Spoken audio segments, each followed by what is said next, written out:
Penang is a state in Malaysia located on the northwest coast of Peninsular Malaysia, by the Strait of Malacca. Penang state is bordered by Kedah in the north and east, and Perak in the south. It is composed of two parts: Penang Island, where the seat of government is, and Seberang Perai on the Malay Peninsula. Highly urbanized and industrialized, Penang is one of the most developed and economically important states in the country, as well as a thriving tourist destination. Penang has the third highest Human Development Index in Malaysia, after the state of Selangor and the Federal Territory of Kuala Lumpur. Its heterogeneous population is highly diverse in ethnicity, culture, language and religion. A resident of Penang is colloquially known as a Penangite or a Penanglang. Etymology: the name of Penang comes from the modern Malay name Pulau Pinang, which means island of the areca nut palm. The name Penang may refer either to the island of Penang or the state of Penang. In Malay, Penang's capital Georgetown was called and labelled in old maps as Tanjung Penaga, named after the many walnut trees on the coast, but now usually shortened as Tanjung. Penang is also known as the Pearl of the Orient, and Pulau Pinang, Pulau Musara. Penang is shortened as PG or PP in Malay. Early Malays called it Pulau Kasatu or First Island, because it was the largest island encountered on the trading sea route between Lingga and Kedah. The Siamese, then the overlord of the Kedah Sultanate, referred to the island as Komaak. In the 15th century, the island of Penang was referred to as Bin Lang Yu in the navigational drawings used by Admiral Zheng He of Ming Dynasty China in his expeditions to the South Seas. The 16th-century Portuguese historian Emmanuel Godinho de Heredia's map of the Malay Peninsula in his description of Malacca in 1613 referred to the island as Pulau Pinang. History. Prehistory archaeological evidence shows that Penang was inhabited by the Samanj Pangan of the Juru and Yen lineage,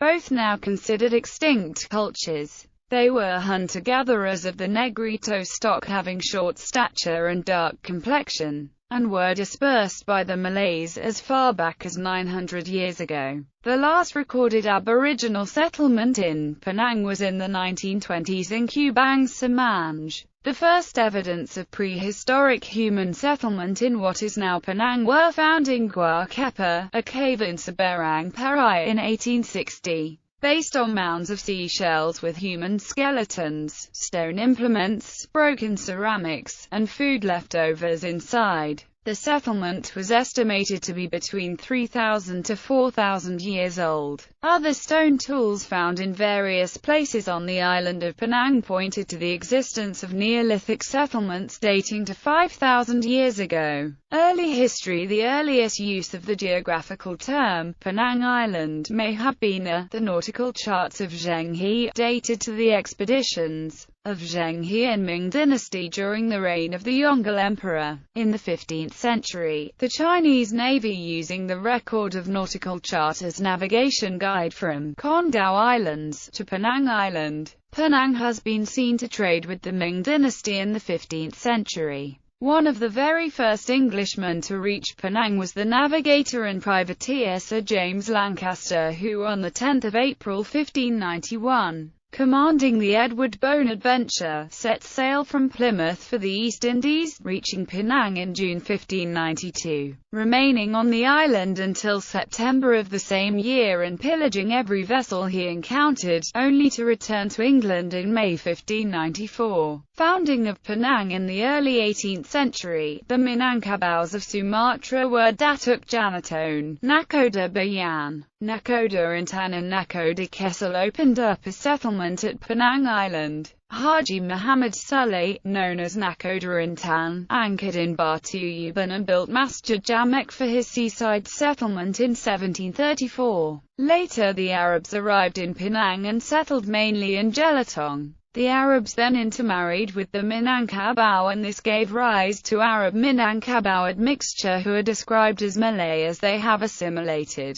into the local Malay community. The Arabs were among the wealthiest in Penang. The richest and prominent Arab was Sayyid Hussein Aidid. On 17 July 1786, Captain Francis Light, an English trader-adventurer working for the Madras-based firm Jourdain, Sullivan and de Souza and the East India Company, landed on the island at what was later called Fort Cornwallis, took formal possession of the island, in the name of His Britannic Majesty King George III and the Honourable East India Company, and founded a settlement at the northeast point of the island. On 12 August 1786, Light renamed the island Prince of Wales Island in honour of the heir to the British throne, as well as naming the new settlement Georgetown in honour of King George III. Sultan Abdullah Mukarram Shah of Kedah leased the island to him in exchange for military protection from Siamese and Burmese armies who were threatening Kedah. For Light,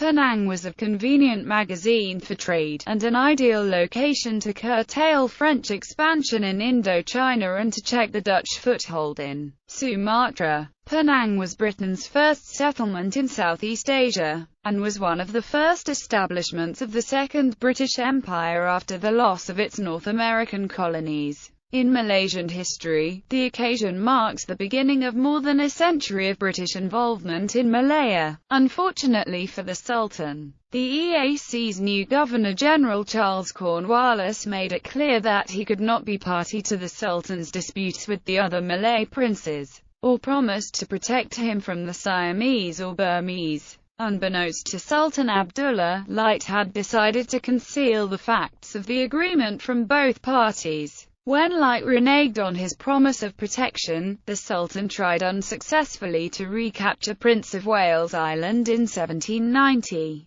and the Sultan was forced to cede the island to the company for an honorarium of 6,000 Spanish dollars per annum. Light established Penang as a free port to entice traders away from nearby Dutch trading posts. Trade in Penang grew exponentially soon after its founding. Incoming ships and boats to Penang increased from 85 in 1786 to 3,569 in 1802. He also encouraged immigrants by promising them as much land as they could clear and by reportedly firing silver dollars from his ship's cannons deep into the jungle. Many early settlers, including Light himself in 1794, succumbed to malaria, earning early Penang the epithet, the white man's grave. Colonial Penang after Light's demise. Lieutenant Colonel Arthur Wellesley, later to be Duke of Wellington, arrived in Penang to coordinate the defences of the island. In 1800, Lieutenant Governor Sir George Leith secured a strip of land across the channel as a buffer against attacks and named it Province Wellesley. The annual payment to Sultan of Kedah was increased to 10,000 Spanish dollars per annum after the acquisition. Today, as a symbolic gesture, the Penang state government still pays Kedah Room 10,000.00 annually. In 1796, Penang was made a penal settlement when 700 convicts were transferred from the Andaman Islands. In 1805, Penang was made a separate presidency, and when in 1826, Singapore and Malacca were incorporated with it, Penang continued to be the seat of government of the Straits Settlements, an extension of the British Raj. In 1829, Penang was reduced from the rank of a presidency, and 8 years later, the fast-booming town of Singapore was made the capital of the Straits Settlements. In 1867, the Straits Settlements were created a crown colony under direct British rule, in which Penang was included. Colonial Penang thrived from trade in pepper and spices, Indian piece goods, betel nut, tin, opium, and rice. The Bengal Presidency was aware of Penang's potential as an alternative to Dutch Moluccas as a source of spice production. Development of export crops became the chief means of covering administrative costs in Penang. The development of the spice economy drove the movement of Chinese settlers to the island, which was actively encouraged by the British. However, Penang Port's initial preeminence was later supplanted by Singapore owing to the latter's superior geographical location. In spite of this, Penang remained an important feeder to Singapore, funneling the exports meant for global shipping lines by ocean-going ships which had bypassed other regional ports. The replacement of sailing vessels by steamships in the mid-19th century cemented Penang's secondary importance after Singapore. Penang's most important trading partners were China, India, Siam, the Dutch East Indies and Britain, as well as fellow Straits settlements, Singapore and Malacca. The rapid population growth stemming from economic development created problems such as sanitation, inadequate urban infrastructure, transportation and public health. Main roads were extended from the capital into the fertile cultivated spice farms further inland. A great number of them worked on Penang streets, draining swamps and clearing forests, constructing drainage ditches, and laying pipeworks for clean water. Indeed, convict labor was key to Penang's successful colonization, as many found employment in the civil service, military, and even as private servants to the colonial officials and private individuals.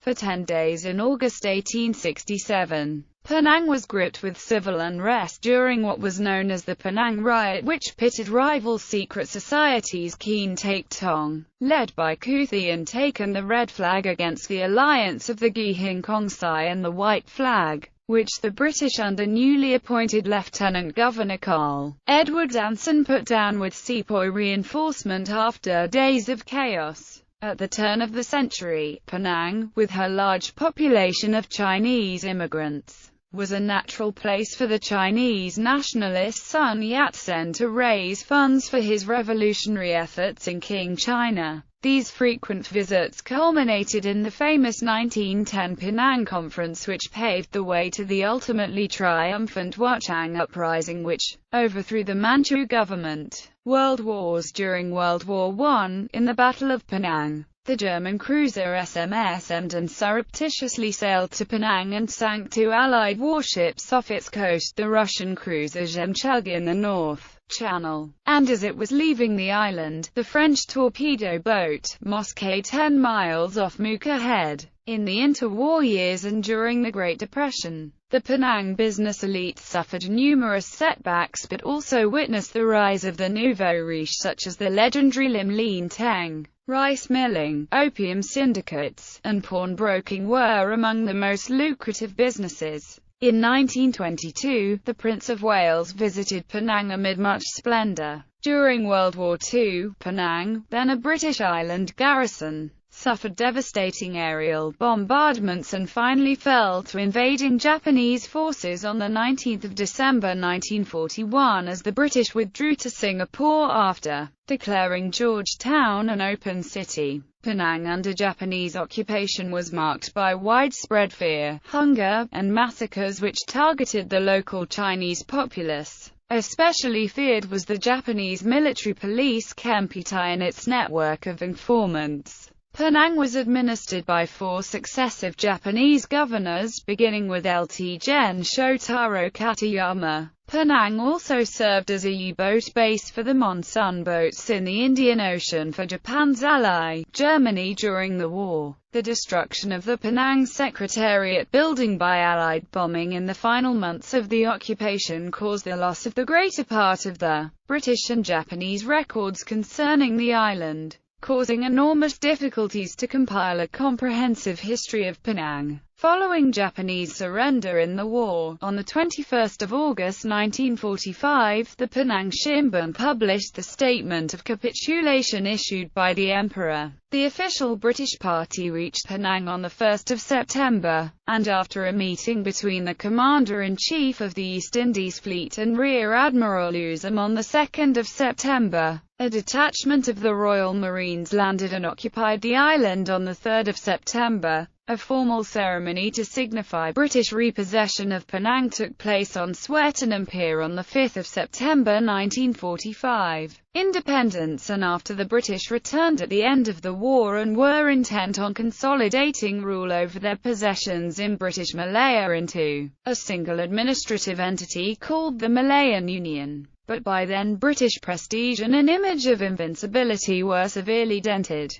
The Malayan Union was vehemently rejected by the people, and the Federation of Malaya was formed in its place in 1948, uniting the then federated Malay states, unfederated Malay states, and the Straits settlements of which Penang was a part. Independence seemed an inevitable conclusion. Nonetheless, the idea of the absorption of the British colony of Penang into the vast Malay heartland alarmed some quarters of the population. The Penang secessionist movement was formed to preclude Penang's merger with Malaya, but was ultimately unsuccessful due to British disapproval. Another attempt by the secessionists to join Penang with Singapore as a crown colony was also unfruitful. The movement was spearheaded by, among others, the Penang Chinese Chamber of Commerce, the Penang Indian Chamber of Commerce, and the Penang Clerical and Administrative Staff Union. Penang, with the rest of the Federation of Malaya, gained independence in 1957, and subsequently became a member state of Malaysia in 1963. Wong Palnair of the Malaysian Chinese Association Party was Penang's first chief minister.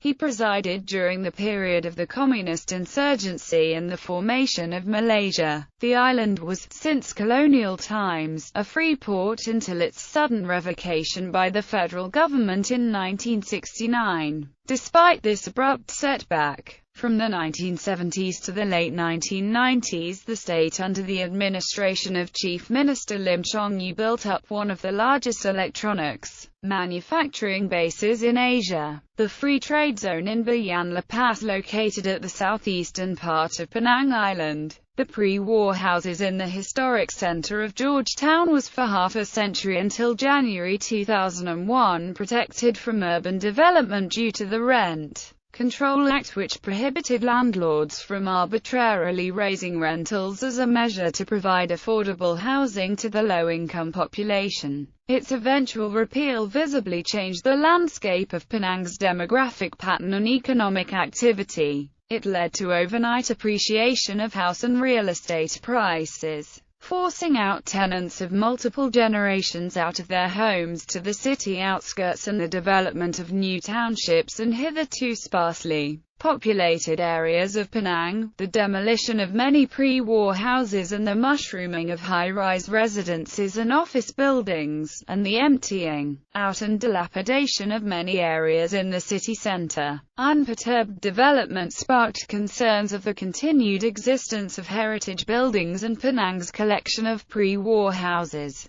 leading to more vigorous conservation efforts. This was paid handsomely when on 7 July 2008, Georgetown was formally inscribed as a UNESCO World Heritage Site, alongside Malacca. It is officially recognized as having a unique architectural and cultural townscape without parallel anywhere in East and Southeast Asia. The Indian Ocean tsunami, which struck on Boxing Day of 2004, hit the western and northern coasts of Penang Island, claiming 52 lives. Whilst Georgetown had been declared a city by Her Majesty Queen Elizabeth II in 1957, Penang Island as a whole was awarded city status by the Malaysian government in 2015.